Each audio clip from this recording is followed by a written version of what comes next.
Buenas tardes, doctora Rodríguez.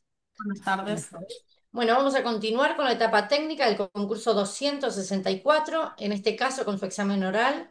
Presentamos y agradecemos nuevamente a las doctoras integrantes del jurado, a la doctora Lucía Colombato y a la doctora Marina Cordi.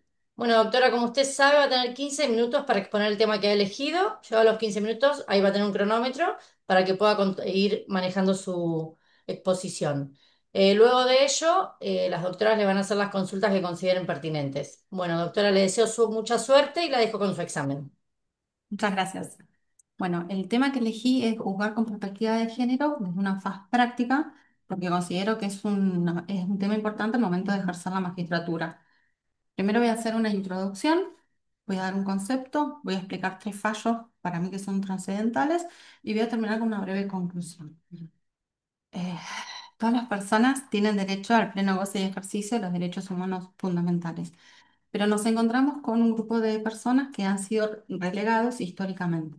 Esto ha obligado tanto al plano nacional como al plano internacional a que se dicten distintos tipos de legislaciones con el fin de su protección. Para poder entender de qué hablamos cuando nos referimos a perspectiva de género, es importante que demos un concepto. Así entonces podemos decir que la perspectiva de género es una categoría analítica que nos brinda mecanismos y herramientas para poder detectar, observar y evaluar todas aquellas situaciones en que se encuentra la mujer en un plano de discriminación o desigualdad. Para poder entender este concepto, necesitamos entender que género no significa simplemente mm, mujeres y varones, sino que es la relación que hay entre ellos y la manera en que se construye. Es decir, son todos aquellos costumbres, valores y tareas que la sociedad le asigna a cada uno de los sexos, generando desigualdad y colocando a la mujer en un plano asimétrico de poder para con el hombre. Todos vivimos en una sociedad patriarcal donde hay prejuicios, donde hay normas sociales, donde hay roles, donde está esta división de poderes entre los sexos. En fin, todos estamos atravesados por estereotipos de género y se nos va a hacer difícil o dificultoso cuando tengamos que interpretar una norma o redactar una sentencia y va a ser en ese momento que la perspectiva de género va a cobrar vital importancia. Pero entonces, ¿cómo funciona la perspectiva de género? Veámoslo a través de un ejemplo. Nos puede parecer natural lo que dispone el artículo 179 de la Ley de Contrato de Trabajo, que establece que en todos aquellos establecimientos que cuenten con un número determinado de mujeres, se tiene que habilitar guarderías para el cuidado de los niños y niñas. Pero ahora bien, si nosotros hacemos la lectura de la norma con un enfoque de género, vamos a advertir que el legislador parte de un prejuicio o de un preconcepto de que es obligación exclusiva de la mujer el cuidar de los niños y niñas, cuando en realidad es tanto del padre como de la madre. Entonces advertimos que hay que hacer un esfuerzo para poder sacar o dejar a un costado estos estereotipos de género, ya que todos en mayor o menor medida estamos atravesados por ello. En el caso de los jueces y juezas, esta cobra mayor trascendencia porque adoptan decisiones que implican cambios en la vida de las personas. Si bien es importante saber la legislación o la normativa respecto a igualdad y las leyes que prohíben la discriminación, es fundamental que se puedan desarrollar distintas capacidades que permitan distinguir o observar esas situaciones en que la mujer está en un plano de discriminación, de desigualdad en la vida cotidiana. Esto nos lleva a que los operadores jurídicos, cuando se nos plantea un caso, tenemos que poder observar estos patrones socioculturales que hay en la sociedad para poder determinar o poder observar dónde está esta desigualdad y poder, con la perspectiva de género, colocarlos en un plano de igualdad para el real disfrute de los derechos. En este sentido fue que en el año 2009 la Corte Interamericana de Derechos Humanos falla en el famoso fallo Campo Algodonero. La sentencia que condena al Estado mexicano es extensa, pero lo que a mí me interesa recalcar o señalar es que condenan al Estado mexicano a que continúe implementando programas programas de capacitación en derecho y en género y en violencia con motivo de género, pero hace un especial hincapié en que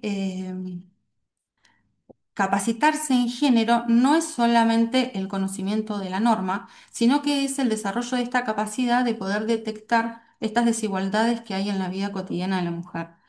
En el plano nacional, la Corte Suprema de Justicia de la Nación, no llevo un minuto todavía, estoy hablando rapidísimo. No, no, no, 10. Llevas casi 5. Ah, va descontando, pensé. Va a descontar. Eh, en el plano nacional, la Corte Suprema de Justicia de la Nación desmantela estereotipos de género en el fallo Cisneros. Este es un fallo de discriminación de acceso al empleo público de la mujer en el transporte público de pasajeros en la provincia de Salta. Bien. Si bien la Corte no habla de manera expresa de estereotipos de género, a mi modo de ver lo hace de manera implícita, ya que señala que el Tribunal Superior de Salta reconoce que en toda la provincia de Salta no hay una mujer colectivera. Entonces se pregunta a la Corte cómo puede ser que el tribunal no tenga por acreditado los hechos de discriminación que alega Cisnero, cuando esto es una discriminación individual en un contexto desigual, en una desigualdad estructural. En el plano local, nuestro Tribunal Superior de Justicia aplica perspectiva de género en el fallo Cisnero, no, ya, en el fallo Orellana con Rodríguez, que es un desalojo. Orellana inicia una acción de desalojo contra Cofré y un demandado más que no me acuerdo el nombre, por un inmueble.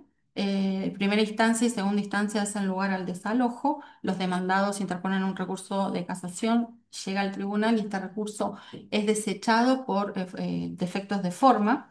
Sin embargo, el tribunal anula la sentencia y hace el siguiente análisis. Eh, Orellana eh, anula la sentencia de primera instancia, ¿por qué? Porque alega que Orellana no tiene legitimación activa. ¿Cómo llega a este entendimiento el Tribunal Superior? Porque Orellana había matado a Arambuena, quien era la que estaba en la titular del inmueble. Era un inmueble del IPBU. El crimen se cometió en ese inmueble y frente a los hijos que tenían en común. Entonces, del análisis de la prueba, el Tribunal Superior lo que observa es que de los registros del IPBU, Orellana aparece como coadjudicatario, pero de denuncias de violencia posteriores surge que Arambuena, la señora, digamos, dijo que era soltera. Y después, en otras denuncias posteriores, Arellana dice que es concubino. Entonces, de un análisis de toda la prueba y aplicando perspectiva de género, ¿por qué? Porque cuando solicitan la adjudicación de la vivienda, lo que analiza el Tribunal Superior es el contexto social que ellos pusieron como adjudicatario la señora puso como adjudicatario para tener más oportunidades de que se la asigne. Entonces, ¿qué termina resolviendo el Tribunal Superior? Anula la sentencia de primera y segunda instancia y dispone que ese inmueble se le tiene que dar a los hijos en común a los hijos de Arambuena, si ese inmueble, si no quieren, lo tienen que escriturar. Si ese inmueble no lo quieren, el IPU tiene que darle otro, porque es entendible, porque en ese inmueble mataron a su madre. También les da una asistencia integral a esos niños, a esos hijos, que en su momento eran menores y después cuando llega al tribunal ya son mayores, y lo mandan a Orellana a hacer curso de capacitación. Entonces, el tribunal advierte que ninguno de la judicatura inferior utilizó perspectiva de género. Entonces, lo que no nos tenemos que olvidar es que juzgar con perspectiva de género es un mandato constitucional y convencional. En la Constitución Nacional, el artículo 16 contempla el derecho a la igualdad y el artículo 75, inciso 22, incorpora los tratados internacionales de derechos humanos. Eh, Después tenemos el artículo 45 de la de la Constitución Provincial, reconoce de manera expresa la perspectiva de género, ya que reconoce la igualdad de oportunidades entre hombres y mujeres. Esto es una obligatoriedad por parte de los estados nacionales. Los estados nacionales asumieron obligación internacional de aplicar perspectiva de género a todas sus políticas. Y después en el plano, en el bloque constitucional, que tiene, en el bloque convencional, que tiene jerarquía constitucional después de la reforma de 1994, encontramos a la CEDAW y después con rango supralegal tenemos a la Convención Belén do Pará. A nivel nacional tenemos la ley 26485 de protección integral de las mujeres y en el plano local tenemos la ley 2785 y 2786. Después, si de Poder Judicial hablamos, tenemos las 100 reglas de Brasilia que están destinadas al acceso a la justicia de grupos vulnerables y que esto está destinado a los operadores jurídicos, a la judicatura. Después también tenemos ley de identidad de género, ley de matrimonio igualitario y la ley Micaela, que dispone la obligatoriedad, dispone que el Estado tiene que, de manera obligatoria, capacitar a todos sus agentes en violencia con motivo de género. Pero toda esta normativa no la tenemos que ver de manera aislada, sino que la tenemos que ver junto con nuestro Código Civil, que luego de la reforma del año 2015 incorpora 12 eslabones fundamentales para el ejercicio de la magistratura, que es el artículo 1 y 2, y justamente que indican cómo hay que resolver y conforme a qué. Y hay que resolver conforme a las leyes que son aplicables al caso, de conformidad con la Constitución y los tratados internacionales. Y después tenemos el artículo 3 que dispone el deber de resolver de los jueces y vuelve a lo mismo, a este diálogo de fuentes y al bloque constitucional y convencional. Entonces, a modo de conclusión, puedo decir que todos los operadores jurídicos tenemos la responsabilidad de poder hacer efectivo el derecho a la igualdad, al disfrute real de este derecho a la igualdad. Y esto se va a lograr con distintas capacitaciones. No solamente el conocimiento de las normas, que es importante, sino el intentar desarrollar estas capacidades que nos permitan detectar en la vida cotidiana esta desigualdad o estos patrones sociales que hay en cada ciudad o cada sociedad, digamos. Eh, Ese es mi tema. Bueno, le vamos a hacer algunas preguntas. En primer lugar, en relación a la prescripción adquisitiva blanda, ¿sí? Sí, En un proceso de prescripción donde se inicia, el actor tiene la pretensión de prescribir por prescripción adquisitiva larga, valga la redundancia, y al contestar la demanda, el demandado se allana. Usted, en su rol de juez, ¿cómo pasa que decidiría? estamos ante un orden público. La prescripción adquisitiva es de orden público, entonces yo le tengo presente, pero el juicio continúa. Igual tengo que dictar una Ujú. sentencia y resolver. El allanamiento no se puede, lo mismo que no se puede transar, no puede haber Claro. transacción, porque hay orden público en juego. Y en el caso de la prescripción adquisitiva breve, Sí. ¿cuáles son los requisitos que la diferencian de la prescripción adquisitiva larga? El justo título. Ujú. Esa es una de las características, de las diferencias que tiene con la larga.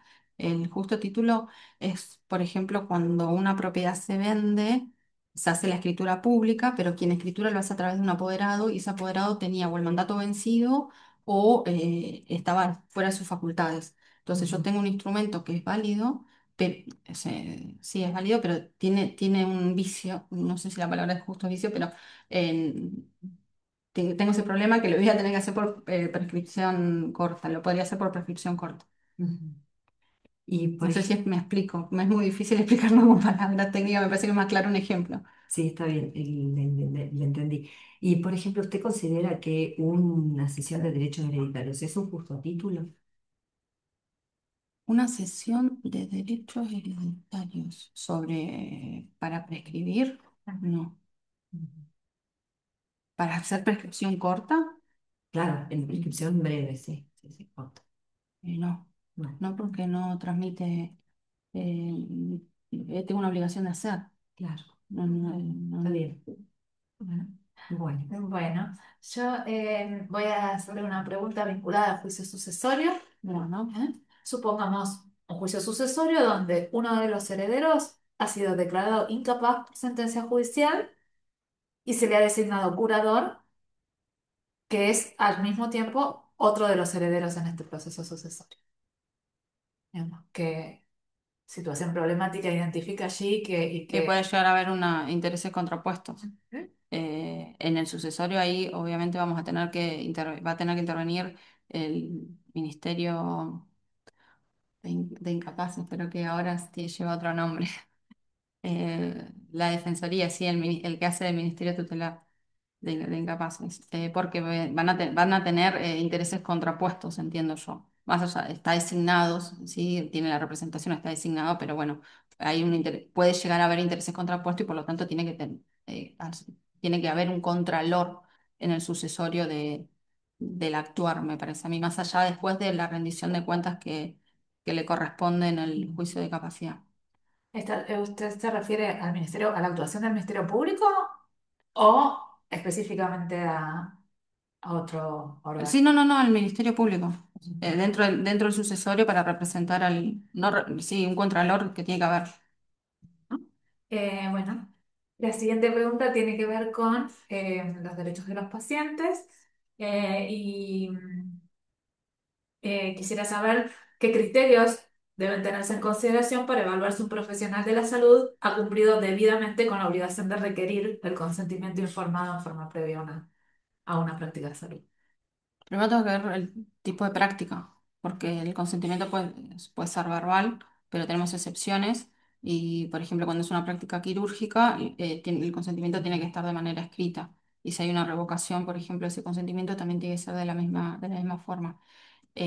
También hay que evaluar, bueno, hay que evaluar el caso en concreto, ¿no es cierto? Pero lo que se busca es que el paciente, cuando se le da el consentimiento, el médico da el consentimiento, da la información, sea clara para que él pueda tomar la decisión clara. Cuando hablo de clara, digo que el médico es una persona técnica, entonces tiene que bajar el vocabulario para que la persona que está recibiendo la información lo pueda entender y su consentimiento sea tomado con pleno conocimiento, digamos. Entonces, yo eso lo evaluaría y después, bueno, el tipo de práctica que está realizándose. Y en el caso del consentimiento informado, Sí. ¿cuáles son los derechos del paciente que se ven involucrados? El paciente, cuando se le informa, el médico informa, le van a informar el diagnóstico, le van a informar el tratamiento a seguir, las consecuencias de ese tratamiento, qué sucede si no realiza el tratamiento, porque él puede optar realizarlo o no realizarlo. Eh, Estoy olvidando uno, son varios, si no me equivoco. No, se me fue. Eso es cuando, sí, no sé si contesté. Sí, Bueno, está contestado. Bueno, muchas gracias. muy bueno.